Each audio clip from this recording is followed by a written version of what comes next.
एक आयत हम पढ़ लेंगे भजन संहिता पहला अध्याय।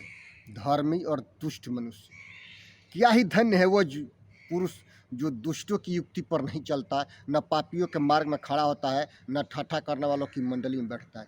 क्या ही धन्य है वो पुरुष जो दुष्टों की युक्ति पर नहीं चलता और न पापियों के मार्ग में बैठता है और न वो ठाठा करने वालों की मंडली में खड़ा होता है, बैठता है।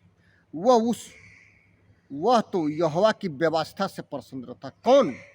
जो व्यक्ति धन्य है वो व्यक्ति यहोवा की व्यवस्था से प्रसन्न रहता है और उसकी व्यवस्था पर वो रात दिन मनन करता है।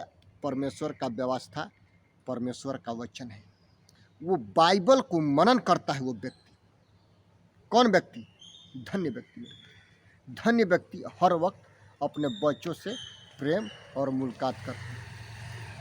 इसमें हम पढ़ते हैं भजन संहिता में कि क्या ही धन्य है वे जो धर्म के भूखे और प्यासे हैं पहाड़ी देश में। सोचिए, हमको दिन प्रतिदिन परमेश्वर के राज्य में बढ़ना है। 3 पद में हम पढ़ते हैं कि वो उस वृक्ष के समान है जो बहती नालियों के किनारे लगाया गया है और अपनी ऋतु में फलता है, जिसके पत्ते कभी मुरझाते नहीं। इसलिए जो कुछ वह पुरुष करे वो सफल होता है। 4 में, दुष्ट लोग ऐसे नहीं होते, वे भूसी के समान होते हैं जो पवन से उड़ाई जाती है। 3 में हम पढ़ते हैं कि वो उस वृक्ष के समान है। मेरे प्रियो, मेरा और आपका जड़ प्रभु यीशु मसीह में है। जब मेरा और आपका जड़ जब प्रभु यीशु मसीह में है तो हमको दिन प्रतिदिन लहलहाने की ज़रूरत है और दिन प्रतिदिन उसके कार्यों में बढ़ने की ज़रूरत है। क्यों? क्योंकि हम उससे खनिज और लवण पाते हैं।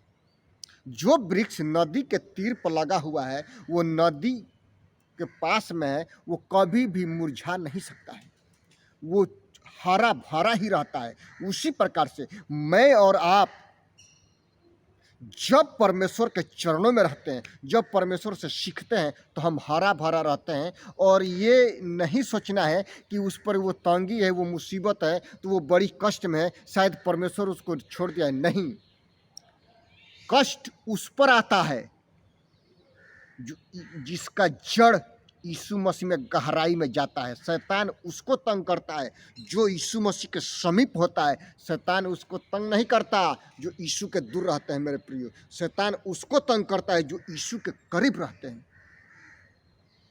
सोचिए, इसमें हम पढ़ते हैं धर्मी और दुष्ट मनुष्य के बारे में, 2 व्यक्ति के बारे में, 2 मार्ग के बारे में, 2 उद्देश्य के बारे में।